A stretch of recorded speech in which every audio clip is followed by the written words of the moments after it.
बरेच यूट्यूब फॅमिलीला काय गोष्टी वाटत होत्या की हे आपलं बहीण भावाचं झालं, हे वाघमारे फॅमिलीचं झालं. थोडं ड्रामा, एक नाटक चालू असन की बाबा मुदाम भांडणं केलेलं किंवा बहीण भाऊ एकत्र नाहीत, सोमा वेगळा, पांडू वेगळा, ताई वेगळा, असे जरा थोडं गैरसमज झालता.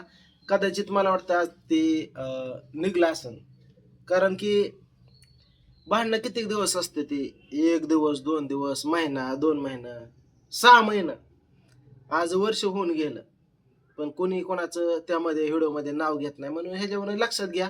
असं काही नाही. मला पण बऱ्याच कमेंट आल्या, ही वाघमारे फॅमिली म्हणजे ते व्हिडिओसाठी नाटक करत असन. असं काय नाही मित्रांनो, काय गोष्टी सिरियस पण असते त्या, एवढं पण ड्रामाबाजी नसते. बघा आता विषय असा आहे की आता तुम्ही बघितलं घरात कोणतरी आमच्या डिलिव्हरी झालं, त्यावरती कोणाचा व्हिडिओ आला सांगा आमच्या घरात? वाघमारे फॅमिलीमध्ये कुणी प्रियंकाने व्हिडिओ बनवला का, पूजाने बनवला का, मी बनवला का, पांडूने बनवला का, कोण कोणाच्या व्हिडिओमध्ये दिसलं? कोण दिसलं का तुम्हाला? नाही पांडूच्या व्हिडिओमध्ये दिसलो कोण ना, माझा व्हिडिओ कधी घेतला पण नाही आपण कुठलाच व्हिडिओ. जसं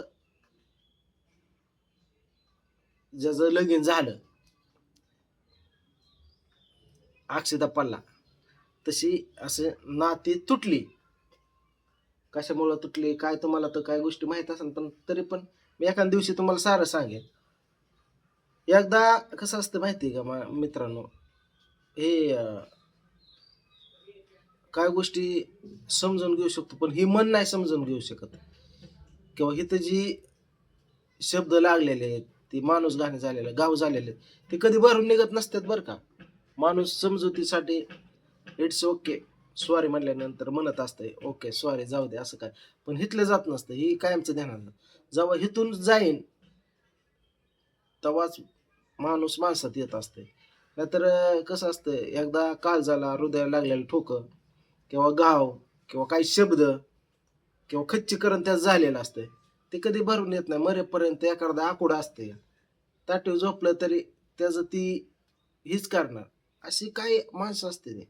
पण त्याला काय म्हणतात माहिती आहे की बाबा एक एकनिष्ठ माणूस तो, स्वाभाविक, कोणाला लात मारणार नाही, पाया पडणार नाही, अशातलाच तुम्हाला सांगतो आम्हीच आहे. की म्हणजे आमच्यातच आहे, बघितलं असेल तुम्ही की बाबा सोडलं की सोडलं ना, आता पुन्हा विषय घ्यायचा नाही. आता विषय राहिला कुठला, ही आपली कसं आहे, ताई दाजी, हे बहीण आहे माझी, दाजीत.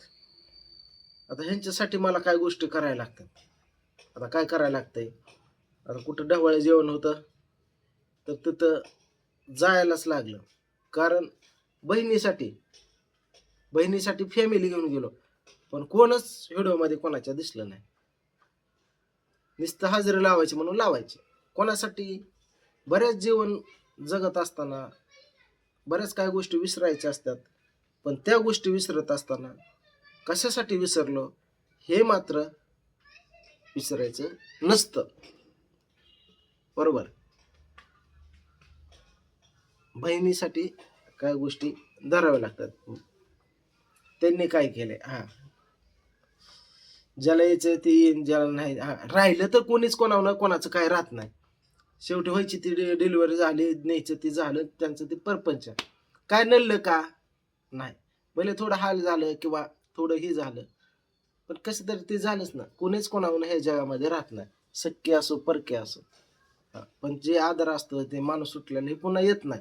एकदा धागा ही धाग्याला एकदा गाठ पडली किती, शेवटी कच्चाच ना, सेकंड झाला ना रेशलचा धागा. ती धागा म्हणजे कसं, एखाद्या कपड्यामध्ये वावायचं म्हणलं तर ते गुतणारच. तसं ना तर कुठतरी खच्चीकरण झालेलं असतं. मग ती असाच एक प्रकार आहे की जे झालाय त्यामुळं. काय म्हणत होती फॅमिली घेऊन तुझी एकी हॉस्पिटलला? नाही. आज वर्ष 1.5 वर्ष झालं कधी आपण संबंध आला नाही किंवा कुठल्या व्हिडिओमध्ये दिसलो नाही किंवा गेलो नाही, एवढ्या हॉस्पिटलच्या ठिकाणी आपण तिथं तुम्हाला मदत लागते बहीण दाजी म्हणून इथून डबा, वरण भात, 2 टाइम काय 3 टाइम आंघोळ्या, काय पाहिजे ते होईल, पण जास्त फोर्स करायचं नाही. ताईदाजींनी समजून घेतलं म्हणून त्यांना कळून चुकलं. काय नाही, आपलं हाही नातं असं राहिलेलं, जास्त फोर्स करायला जावं हाही पण तुटायचं. त्यांना समजलं, त्यांच्यासाठी मी निम्या हजर आहे, माझी फॅमिली घेऊन. काय असू द्या, ऑल फॅमिली तिथं माझी असन जिंतीत बहिणीच्या घरी, ती माझ्यासाठी असते. पण असे लोक, बाकीची काही लोक आहेत, ते आपल्या जीवनात, ओरिजिनल मध्ये सांगतो, जीवनात आम्ही मरेपर्यंत नकोय आम्हाला नको, आणि त्यांची गरज पण नाही. काय तुमच्यापेक्षा आम्हाला परकेले चांगली माणसं, आणि ते 100 वेळा मी पुढं करेन, त्यांच्यासाठी ऋण करेन अंगाव अजून, त्यांना सहकार्य करेन, पण जवळचे नको रे बाबा. मनात एक, अंगात एक, ओळखून सोडल्यात मी समजे. म्हणून ह्या माणसांसोबत, ह्या माणसांपासून लांब लांब. किती कसला प्रसंग येऊ द्या आणि कसली वेळ येऊ द्या, त्यांना जवळ नाही. बरेच मला म्हणले, आणि तुम्ही म्हणला होता की तुम्ही जाणार नाही, डवाळ जेवणार, मग कसं दिसलं? मग सांगितलं ना, त्या बहिणीचं मन, दाजीचं मन समजाने तोडून टाकलं, पांडवने, पूजेने, आई बाप्पाने. मी आपण त्यांना काय वाटन म्हणून तिथवर गेलो मी. पण माझं मी एक जागा धरली, सोडली नाही. कुठल्या कार्यक्रमात माझ्या पोरीचा डान्स होता, ते कसलं कोणीतरी येणार ढवाळ्या जेवणात, तिघी नाचली, मेजरची पोरगी, मी, गुड्डी, मनाली, छकुली, या तिघी जण नाचल्या. गुड्डी पण माझ्या स्वतःच्या पोरगी कशी नाचते ते डान्स बघा सुद्धा मी असं मानही केली नाही. तिथवर गेलो ना मी, मोबाईल मध्ये दाखवला मला माझ्या मेजर भावाने, पण तिथवर आपण गेलो नाही. समोरच होता मंडप पिंडप असं चौकात, तिकडं लांब जाऊन बसलो होतो. असते आहात मित्रांनो, तुम्ही माणसानं काय लिहायचं एवढं पण नसते स्वभाव, काय नाही तुम्हाला माहित नाही मित्रांनो. काय गोष्टी असते त्या तुमच्या परपंचात पण झालेल्या असतात फॅमिलीमध्ये. ज्याचं दुःख त्याला माहीत, झाकली एवढ्याची उघडली, पडद्याच्या पाठीमागचं बऱ्याच गोष्टी असते त्या. आम्ही माणसाने कसं माहिती आहे का, तर काय गोष्टी बोलू नाही, ती थोडक्यात म्हणजे एवढं सांभाळायचं फिंबाळायचं, ते दूध पाजायचं शेवटी, मग वाईट वाटतं त्या गोष्टीचं. पुन्हा ती जात पुढं आपल्याला इकडं जेवढं अशी माणसं नको आहेत. हेच नाही, अशी बरीच उदाहरणं झाले. त्या माणसाला मी एकदा हिथून काढून टाकलं, पुन्हा त्यांना एंट्री नाही. हे कसं आहे, शरीर जिथं 10 वर्ष जायचं 5 वर्षात जाऊ द्यावर, तरी आम्हाला सुख दुःख नाही. मग अशा माणसापासून सावध. तुमच्या पण फॅमिलीत असे लोक असतात जे फक्त स्वार्थी, स्वतःला वाटायला लय हुशार, लय चलाक, लय चॅप्टर, लय आमच्यासारखं बुद्धिमान, पलटीबा, चतुर कोणला. पण आपण एकपट असलो, पुढला दुप्पट असतो, फक्त दाखवत नाही. वस्ताद पैलवान नेहमी एक डाव पाठीमागे हातच्या राखून असतोय. कारण समजा डाव आपल्या शिष्याला शिकवल्या, तो तुम्हाला सांगतो, गुरु पण वेळ आल्यानंतर उलटाय बसला म्हणून शिष्य हे गुरु एक हातच्या राखून डाव शिकवलेला नसतोय. जेव्हा शिष्य अंगावर येतो तेव्हा गुरु ते डाव टाकतो, त्याला चित करतो. मग शिष्य विचारतो, गुरु हा डाव मला का तुम्ही शिकवला नाही, समजा शिकवला बा, मला हे डाव खास तुझ्यासाठी राखून ठेवला, आता तुझ्यासाठी. कधी तू समज शिकल्यानंतर, गांडीला पाय हात पोचल्यानंतर कधी तू माझ्या उलटची सांगता येत नाही, म्हणून हे ठेवलं होता. कळलं ना? असं आम्ही पण काय डाव राखून ठेवलेले. स्वतःला कधी हुशार समजू नका कुणीच, फॅमिलीतल्यांना सांगतो, कुणीच हुशार समजू नका, किती चलाक समजू नका. आम्ही पण गावचं, महाराष्ट्र नाही देशाचं पाणी प्यायलेलं.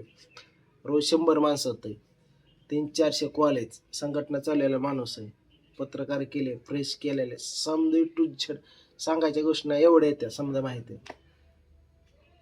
म्हणून थोडं सावध, कमी सोमनाथ वाघमारेपासून तरी. कारण जेवढा माणूस शांत असतो, चाव चाव चाव चाव चाव चाव चाव करणारे माणसं काहीच करत नाहीत. ज्याला झेप घ्यायची तो शांतच असतोय, अचानक झेप घेतल्या कळत नाही. कळलं का? तुमची चाव फक्त इथं 4 माणसात आहे. अशा गोष्टी त्रास झालेला आहे म्हणून हे शब्द बोलायची वेळ येते. आपल्याच माणसापासून परक्यापासून कधीच त्रास झाला नाही मला. मी परके नाते अजून 10 जोडेन. असो, जाऊ द्या. सांगायचा विषय एवढाच होता.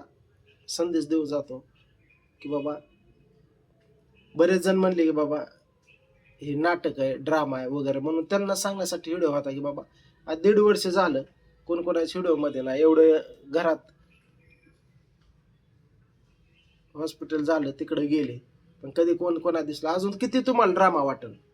मग खरं आहे का ड्रामा हे तुम्हीच ठरवा. चला.